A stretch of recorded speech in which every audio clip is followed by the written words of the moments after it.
Bienvenue à Question Directe qui reçoit aujourd'hui M. Abdou Fall. Abdou Fall est ancien ministre de la Santé, de la Culture et porte-parole du gouvernement, ancien ministre d'État, directeur de cabinet du président Abdoulaye Wade, cabinet politique. Abdou Fall est actuellement président du mouvement citoyen, Alternative citoyenne, et en même temps président du club Convergence plurielle. M. Abdou Fall, merci d'avoir accepté notre invitation.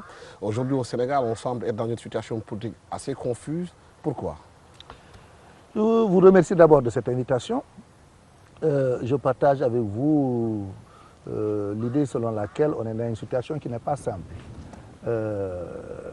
et qui est due, à mon avis, au fait que le président Macky Sall est un président qui a des atouts en main, des atouts réels, mais qui également fait face à un contexte assez complexe.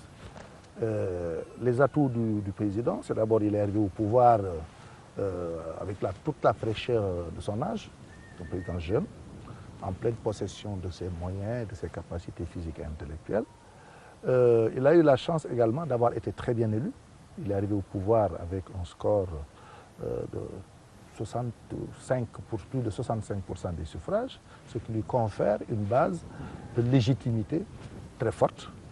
Et il est également arrivé au pouvoir dans un contexte politique où le peuple a beaucoup mûri, où les citoyens ne se considèrent plus seulement comme des consommateurs de la démocratie, mais ils se considèrent aussi de plus en plus comme des acteurs qui ont envie de participer à la vie de leur nation. Alors donc tout ceci conjugué fait qu'il a les moyens de s'adosser, de s'appuyer sur des leviers politiques et sociaux qui peuvent lui permettre de faire embrayer la société dans son ensemble pour faire face aux différents problèmes. Alors ça, c'est un peu le côté, ce que j'appelle le côté atout. Maintenant, les contraintes. Il fait face à deux principales contraintes à mon avis. La première, c'est qu'il a été le premier président élu dans le cadre d'un régime présidentiel et qui ne dispose pas d'une majorité propre à l'Assemblée nationale. Sa majorité est adossée à une coalition. Naturellement, sa formation politique est la principale force physique de la coalition, mais elle n'est pas majoritaire en soi.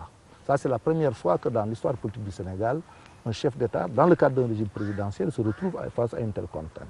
Ce qui suppose que dans ses relations avec ses partenaires, qui lui garantissent la stabilité des institutions, notamment de l'institution parlementaire, il doit avoir devant lui des partenaires suffisamment sereins, suffisamment responsables et suffisamment aptes à oublier, se mettre au-dessus des contingences partisanes pour pouvoir gérer dans la tranquillité et dans l'efficacité. Donc ça.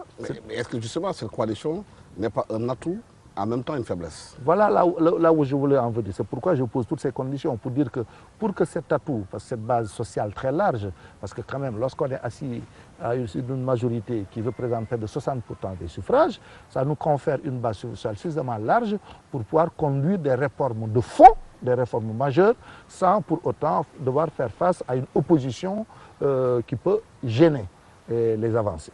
Donc c'est de ce point de vue que cette coalition est un atout. Mais là où elle est une contrainte, et malheureusement, à partir des signaux que nous décryptons depuis ces dernières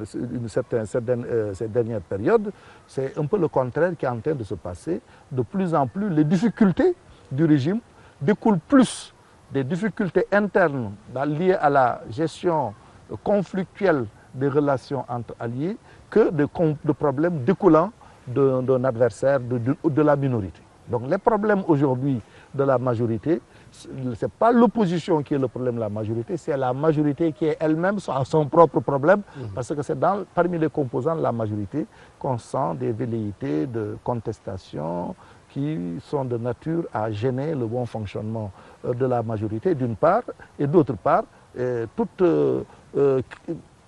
crise politique au sein de la majorité se répercute directement, se transforme rapidement en crise institutionnelle. Voilà un peu cette majorité, il y a une des composantes qui semble poser beaucoup de problèmes à la coalition, c'est Rewmi. Idriss Seck semble être aussi bien dans l'opposition que dans le pouvoir.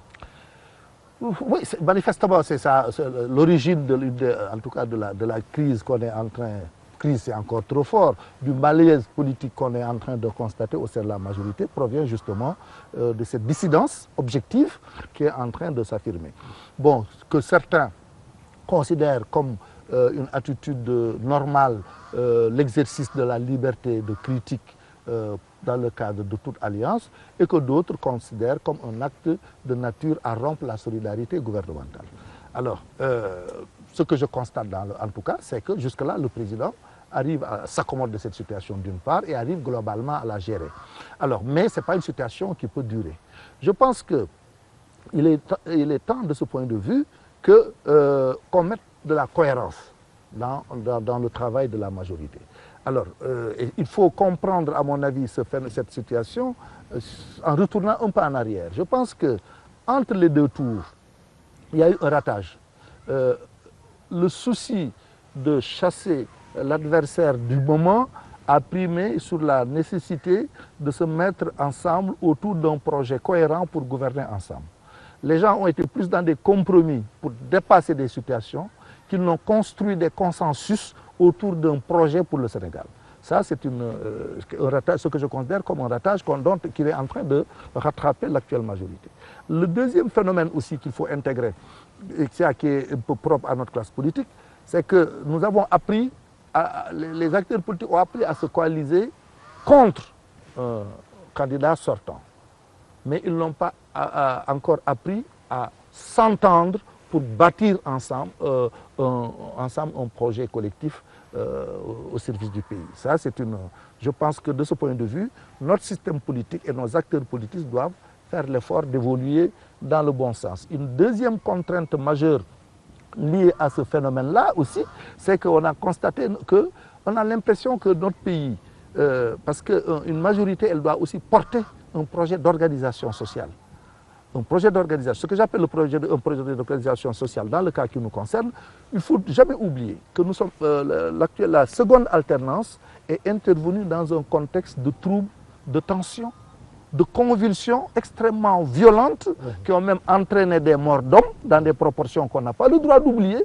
Et c'est cette situation qu'on a vécue et qui semble également se reproduire sous de nouvelles formes. Donc il faut qu'on apprenne à dépassionner le débat politique et à comprendre qu'il nous faut aussi gérer les différents temps de la politique. Les trois temps de la politique, c'est le temps de la conquête du pouvoir, après c'est le temps de l'exercice et ensuite c'est le temps de la sortie. Alors si à tout moment on fonctionne comme si on était dans un contexte de conquête du pouvoir, écoute, la démocratie c'est un peu comme ça aussi. Mais justement, voilà. Est-ce qu'on n'est pas dans une sorte de jeu d'échecs entre Macky Sall et Idrissa Seck, comme le disait Abdoulaye Wade? Macky Sall ne prendra pas l'initiative d'exclure Rewmi de la coalition et Rewmi attendra qu'on l'exclue. Ce serait dommage. Et là, parce que ce serait une très lourde responsabilité, parce qu'encore une fois, des acteurs qui se sont coalisés pour battre le candidat sortant et prendre le pouvoir. S'il faut prendre le pouvoir pour ensuite s'entre-déchirer au point d'installer le pays dans l'instabilité, ça aussi les Sénégalais ne le comprendraient pas. Parce que quand même, il faut bien qu'on évolue. Une fois qu'on a battu un adversaire, c'est le moment de se rassembler maintenant pour attaquer les problèmes du pays. Il faut qu'on cesse de se coaliser contre des individus pour apprendre à nous mobiliser, à nous coaliser pour faire face aux problèmes du pays. Et c'est ça qu'on attend des acteurs. Est-ce que ce n'est pas dû justement à la nature même des partis politiques au Sénégal, que les gens créent des partis plus pour leur propre ego, leur personne, qu'adossés sur un projet politique très clair et social très clair? Mais c'est clair, je pense que c'est un peu ce qu'on pourrait appeler l'une des maladies infantiles de notre mouvement politique. Parce qu'en vérité, les logiques de pouvoir semblent prendre le pas sur les logiques de développement. Alors, et ça, c'est une catastrophe. Et ça se répercute d'ailleurs dans le comportement citoyen. Si aujourd'hui, vous voyez que on assiste à un foisonnement de mouvements citoyens, ou même dans tous les terroirs, les populations se mobilisent et revendiquent même la possibilité d'avoir des listes citoyennes en dehors, c'est une manière de manifester voilà, leur désapprobation, en fait, de montrer leur manque d'intérêt par rapport à l'offre politique telle qu'elle est actuellement. Moi, je pense que les partis qui ont la responsabilité, du point de vue de la Constitution, de concourir au suffrage des citoyens, s'ils rendent compte que les citoyens au service desquels ils devaient travailler sentent le besoin de s'organiser dans des cadres autres que les cadres partisans, les partis doivent se remettre en question. Et c'est de ce point de vue d'ailleurs que nous, lorsqu'on s'est été confrontés à la situation, on n'a pas songé monter un parti. Nous avons pensé que notre devoir, c'était de monter un cadre plus flexible, qui ne nous permet pas de participer directement à des compétitions parce qu'on n'est pas un parti, mais d'avoir aussi un débat, de payer dans le débat politique, garder un pied à l'étrier et pouvoir contribuer justement à faire évoluer les idées dans le sens de la formation de véritables partis, qui soient à la fois des partis de conquête du pouvoir, c'est vrai, mais aussi des partis de gouvernement et des partis de développement. Et où les différents acteurs feront faire le départ entre les moments de la compétition et le moment du travail. Mais c'est ce comportement des citoyens. Est-ce que ce n'est pas parce que les politiciens n'ont pas montré le bon exemple? Ne montrent pas le bon exemple parce qu'ils considèrent le pouvoir comme une conquête pour le festin? Mais tout à fait, et justement, pourquoi je dis ce foisonnement de mouvements citoyens doit faire réfléchir les acteurs politiques. Donc ça signifie qu'il nous faut réadapter l'offre politique pour qu'elle corresponde aux réelles attentes des citoyens. La première chose qui gêne d'ailleurs, c'est un peu cette multitude de partis. Lorsque dans un petit pays, on a plus de 60 partis, ça ne fait pas... Plus de 160 plus de 160 pour partis. 12 millions d'habitants. Voilà, ça ne fait pas très sérieux aux yeux du citoyen lambda. Surtout que la plupart des partis ne dépassent pas un peu le noyau du